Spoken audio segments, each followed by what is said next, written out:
Welcome. The purpose of this video is to explain Chapter 13, specifically with discussion about dummy variables. What you see in front of you is some data that I pulled out of the Chapter 13 data set, and it is called SAT_ethnicity,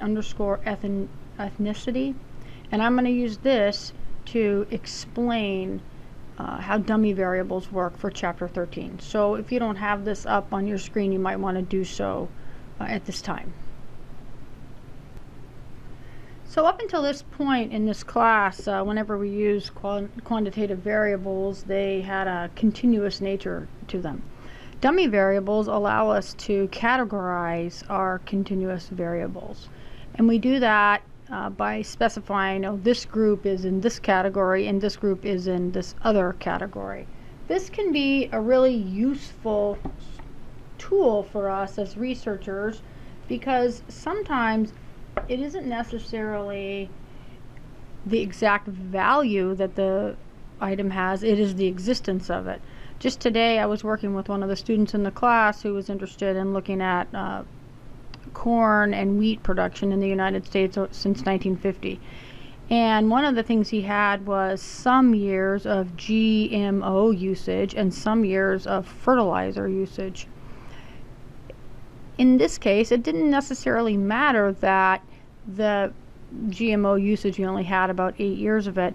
We could just use a dummy variable and just see what the impact was on the farming industry when we had the existence of the GMOs. The same was true with the usage of fertilizer. So dummy variables allow us to use categories to specify particular events that are occurring. So if you notice here in this data that I have, I've got SAT scores, and all I'm going to do is look at the effect of your race on your SAT score. That's all we have in front of us here. And so we're going to be able to take a look at how the different races do on the SAT score, on the SAT, using these dummy variables. Now I wrote down a couple things about dummy variables you want to keep in mind, and one is that the dummy variable, it's noted as a little d, and it's always got the value of 0 or 1. We still use the t-test to determine whether or not its coefficient is significant, and we always have one less dummy variable than we have categories. So what I mean by that is, let's just take a look here at this SAT data. So here we have our SATs, and we want to look to see how these different ethnicities did on the SAT test. So first, let's go ahead and organize this data. Dummy variables are always one less than the variables that are given to you. So since we're interested in knowing about Black, White, Asian, and Hispanic, we need to have only 3 dummy variables, not 4. So the Hispanic people will essentially be the intercept, and then the White, the Black, and the Asian people. But no people ought to have multiple marks. So what we're going to do here is get rid of our Hispanic people, and we're going to just know that they are going to be the intercept. And then we can go ahead and calculate, we'll just do a regular regression model. Let me just set that up for you. So we'll just go in here to data analysis, regression, and group 1 is going to be from here all the way to the bottom. That's going to be the score. That's the outcome variable. And then over here we're going to highlight all 3 of these, and that's going to be our X variable, our independent variables. We've got labels, and we want our output range to be, say, right there. So we get our output, and we have to fix it up here. Okay, so let's start by looking here at our analysis and see exactly what does it tell us. First, we look at the beginning, and we see that we have a reasonably high adjusted R-square.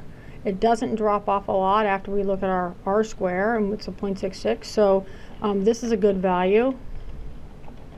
This tells us that we have a strong relationship between our IV and DV. Basically, the strength of the relationship is pretty good. Okay, then let's take a look down here. We've got our F, and we see next thing that our F is significant. So that is another good thing. We always want to have a significant F. We can tell that our F is significant because our F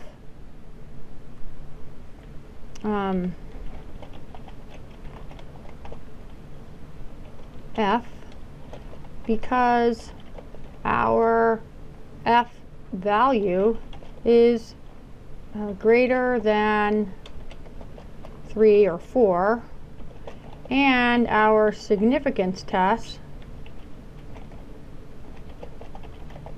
is less than P less than 0.01.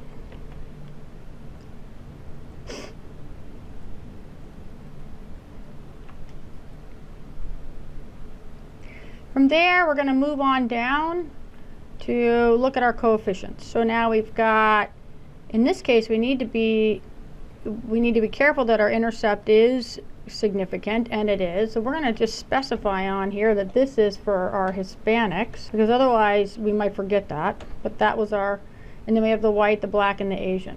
And we can see that the black is not completely significant. So we might, our data there might not be quite as good. But now, the reason I had my iPad here was because I wanted to interpret for you what this tells us. And I can't really do it any other way but to write it out. So I'm going to write it out for you and show you exactly what this tells us. So first, let's go ahead and interpret what our data tells us about Hispanics with respect to the SAT test. So the y-hat for the Hispanics should be the intercept, 1,388.89, plus, now we're going to add on the 3 more betas. So we've got beta 1, which is for the white people, but in our case we have no white people, so we're going to multiply that. Our x1 value will be 0, so we are not going to use that coefficient, plus the beta 2, which is going to be the African Americans, but ours, Hispanics, are not African Americans, so they get a 0 there, plus beta 3, which is for the Asians, which they also get a 0 there. And I guess before I started this, I should have told you that in this case, we're going to have a beta 1, a beta 2, beta 3, where beta 1 is the whites. And if we have white people, we'll use x1 is equal to 1, which is what our dummy variable said. Our beta 2 is going to be equal to the blacks, and it has its own associated x2, which would be 1. And then our beta 3 is the Asians. And so it has its own x3, and it would be 1. So in the case of the Hispanics, so that's what we're looking at right here, we would just predict that their SAT score would be the intercept. So this would be our prediction for Hispanics. But now let's take a look at our prediction for the white people. So the formula that we would use is going to be y hat for W, the white people. We have the intercept, 1,388.89, plus our beta 1. Now in this case, because we do have white people in this case, so we're going to go ahead and put our intercept in, 201.145, and our x1 is going to be 1 because we do have white people. Now on the previous one up here, I didn't do this because I knew it was going to be 0, but just to be clear, I'm going to go ahead and write this out. This is beta 1 for the white people. Now we're going to do beta 2, and that's going to be negative 31.454 times, in this case, 0, because we are not interested in black people in this part of the, because we're doing a prediction for white people. And then we're going to add to that one more thing, which is our beta 3, which is the slope of the Asian people, which is 264.85. And we're going to multiply them by 0 because we don't have Asian people in this. We're not interested in that. So the white people's SAT score is going to be 1388.89 plus 201.145. That's what we would predict their score to be.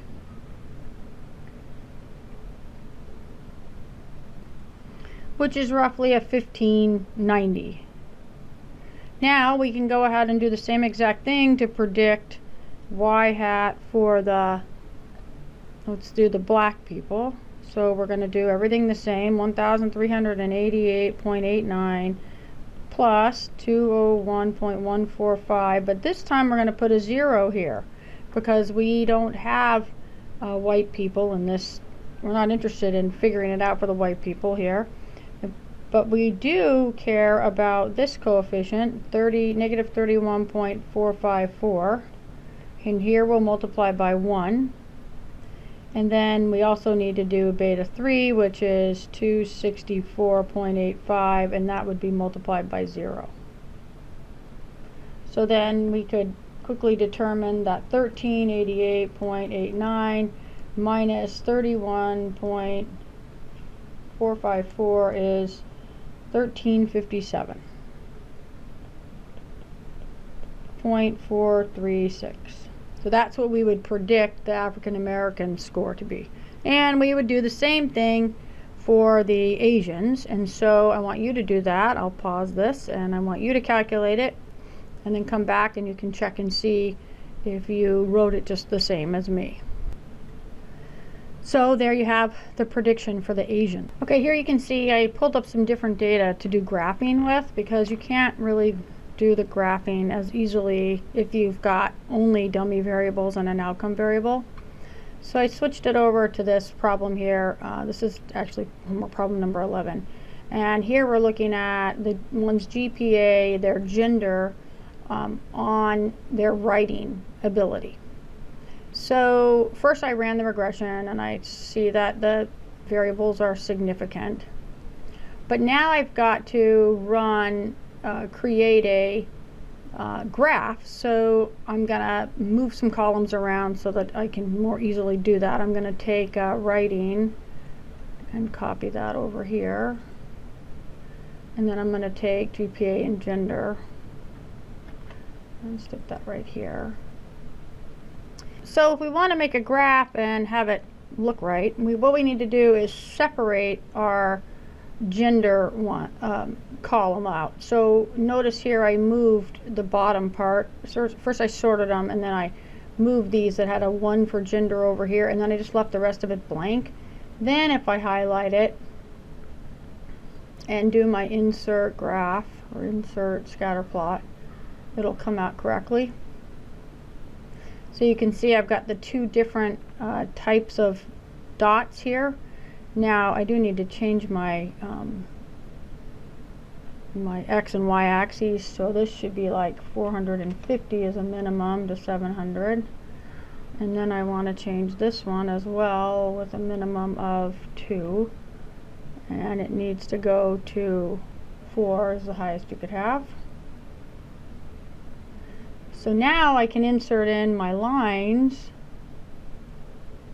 and we get something a little bit more interesting, that's for sure. We get the red line and the blue line here. And you can see that they cross over as well. So when we have a dummy variable, we have to jog around the information in order for it to graph correctly. but nonetheless, you can kind of see the way it works. So just to summarize with the dummy variables, make sure you have one less dummy variable than you have categories. So in the gender case, right, we have male and female, but we only have one column of dummy variables. So that's really important. It really will not work if you don't make sure that you are only using, one less category than you have variables. So otherwise, this is very much like all the stuff we did in chapter 12. Part of the difficulty, like a lot of stuff with stats, is just the thinking about how do you set this up, and then what does it mean once we get the data. But I hope this helps, and I hope it provides you a nice succinct summary of chapter 13, and let me know if you've got questions about it. Okay, see you soon.